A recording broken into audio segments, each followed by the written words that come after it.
So there's clean eating. There's IIFYM. There's a bunch of different diets. Let's talk about them. I'm down. I want to talk about mainly though like clean eating versus IIFYM when it comes to like what is it? Fitness, weight loss. What's clean? That's the thing. What is it? I don't know. It's cleaning all of your Pop-Tarts with. Making sure it's that getting your little vegetable scrubber, getting your cucumber.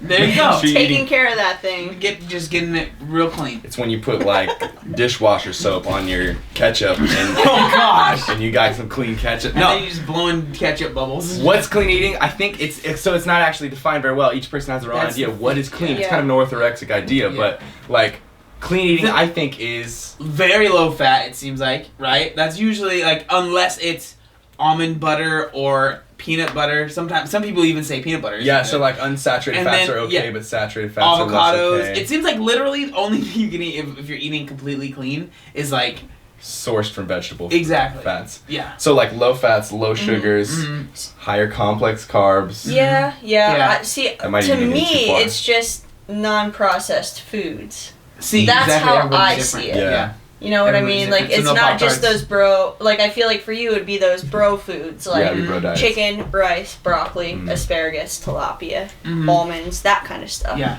Yeah, it's complicated. It really is. It's super complicated. Right, and then other people might think that it's like an overdose of vegetables, and then other people might think that it's only like it's no Hot Pockets. yeah. Some people might take it to the extreme and just be like, "Oh, I did eat cheesecake tonight. It's so clean. I only went to Jack in the Box once." Right here. That's so you. Hello. Let's go to Carl's Jr. get a milkshake. But then you go to the opposite side of the spectrum, right? Then there's IIFYM, right? Which is eating anything that you little heart desires as long as it fits your macros, right? Yeah.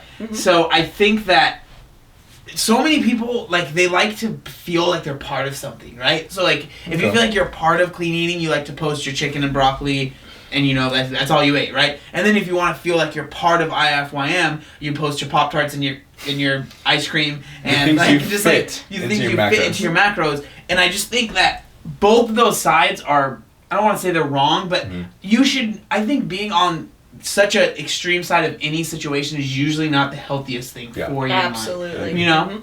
So that's why, I don't know, it's just... Clean eating, usually they don't count their calories. They're eating clean foods, Exactly. which helps them lose weight. Whereas IIFYM is like an extreme over-obsession of counting everything in terms of macros and calories. Yeah. Right. And like the reason clean eating tends to work is those clean foods just tend to be very voluminous and very filling, so and low you calorie tend too, to undereat. You're under your calories. Now, why would you guys say like IIFYM is successful for people?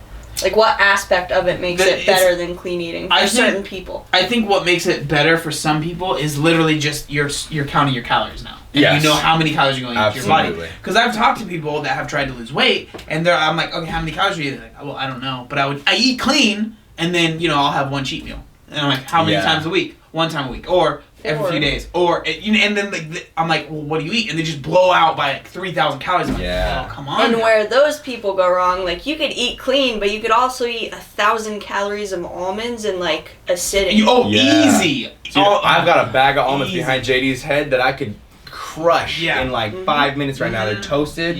Braga Farms. Damn. They're so good. You know, man. Don't start, man. Shout out to Chops. You're making me hungry. What I would say, though, is when you do IIYFM or whatever, dude, I can't do this because I'm so used to saying if you miss it. IIFYMFS by CT. Flexible dieting. Why are there so many acronyms? Flexible dieting, you can just call it that. When you do flexible dieting and you're tracking your calories, you're practicing over and over and over and over the density, the volume, the macro profile, and the calories of every type of food that you regularly eat. So over time, just forcibly, you can't even help it. You're going to know how much is in a bagel because you've eaten 50 bagels and tracked them now.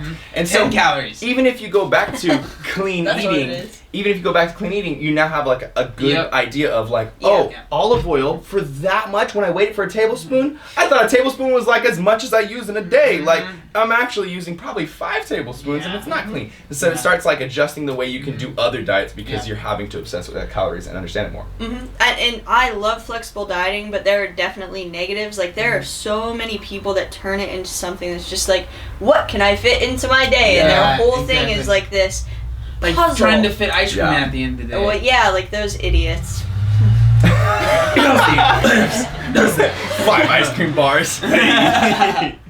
But yeah, I think that personally for me, like if I'm helping anyone like lose weight or whatever, I think it's always really beneficial to understand how to track. Yes. Just even calories, even if you don't want to track macros. Understand how to track calories, understand how to weigh out your food, because like you said, you'll get that knowledge that you'll always have. So when you're eating food, you'll understand, okay, this chicken breast is about 6 ounces, you know, there's this much calories in it. And that's why I think it's really important. Now, do some people like love to track their macros and are good at it? Yeah, totally. Like you could do that forever. But I think that it's important, and if you want to eat, because obviously like everyone always makes this argument, right? You can eat clean and track your macros. And I think like if that's what works for you, it's what works for you. But I think it's definitely really good to just understand how to track your macros and understand what a macro is. Yeah. I think that's always beneficial. One last thing I'll put in here is I feel like a lot of people, like for example, this guy right here, back when I first started lifting for the first 5 years or so, is like I was just convinced that if you eat good bro foods, you get big at the leanest possible body fat. And so like I would just eat like excessively clean all year, and like there'd be certain things like I'd be like I want to have fries, or I'd be at like a party or something, and there's like, you know, wherever I am, and there's something that's something, and I would look at that stuff like it was like the devil, craziest thing I've ever heard of. If you ate some of it, you would gain 12 Dude, pounds. I used to not eat fruits because I was like, fruits have so much sugar. Yeah. It's equal to a candy bar, and it's true it has a lot of sugar, but there's, you know, but anyways, point is that I would eat so clean all year that I would actually like kind of bring down the quality of my life. Oh yeah. Without there being any actual benefit, because I could have fit all sorts of other things in and had a better quality of life and made the same progress that year. You know what I mean? That's a very good point. Yeah, dieting and understanding this stuff it should improve the quality of your life. Yeah. That's why you should be doing it. And then make you understand how much food you should eat to gain and lose. And then when you understand that, when you're in a bulking phase, you're like, I can relax a little bit. Exactly. I have a lot more leeway here than I thought. I don't have to just eat asparagus.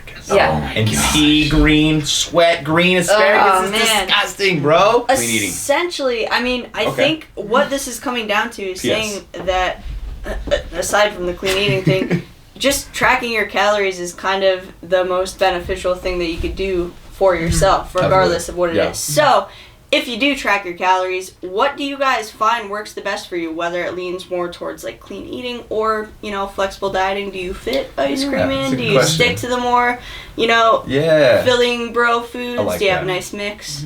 What do you do? Do you Let eat us all know what you guys Pop-Tarts think and and protein what you do. shakes? Pop-Tarts and protein shakes. New clothing line coming soon. Let us know what you guys think in the comments below. Follow Chelsea, my sis. Follow my brother John. Other than that, subscribe to the channel if you're not subscribed already.